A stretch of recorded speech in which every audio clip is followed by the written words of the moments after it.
Freelancing is kind of awesome until you realize that you haven't spoken to a single human being like days. Just me, my laptop, and a mountain of emails. If that sounds familiar, you are not alone. Today I'm going to share how I'm able to stay sane as a solo freelancer without losing my mind or my freedom. I am Dotive, freelance brand designer, and I've been working remotely for years. I love the freedom freelancing gives me, but I've also learned the hard way that freedom comes with its own challenges. Here I hit a weird point where I haven't had an in-person conversation for days. Of course, I was definitely hitting my targets. The work was moving, but my mental battery was completely drained. And here's the thing, working for yourself is amazing, super amazing. You set your schedule, pick your clients, choose your projects, but it can get lonely real fast, and that loneliness is what I like to call the hidden tax of freelancing. The solo journey comes with a weird irony. You have all the freedom in the world, but nowhere to share the joy of your wins. No coffee breaks, no gist, no spontaneous office laughs, just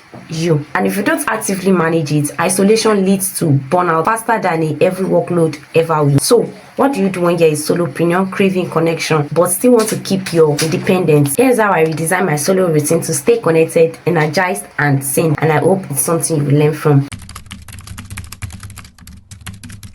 First, I created the third space rule. I stopped trying to do everything from my home office. At least twice a week, I try to go out. Maybe it's like a public space, a co-working, or you can use a library, local cafe, anywhere. You don't even have to talk to anyone. Just being around human and ambient noise helps regulate your mood and focus. It's like magic for your mental battery.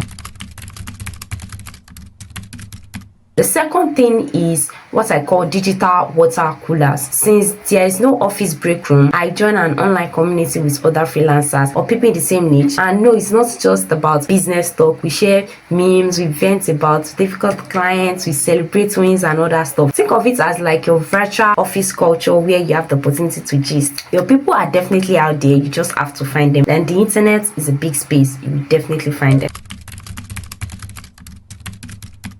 Then I take 15 minutes social sprints. I pick one person a week, maybe it's a family, a friend, a freelancer, someone, anyone, and just reach out just to check in. No, there's no intention of networking or doing business talk. No, just pure human connection, just to check in on them, like how they are doing. This helps to build relationships. Super short, but it keeps me grounded. Then I also created intentional finishing lines. You know, solo work can stretch endlessly if you let it. It's like the work never stops. Now I have an end of the day ritual. So once my laptop closes, it stays closed. That's my time to exercise, socialize, or just relax. Creating boundaries lets me enjoy life outside work.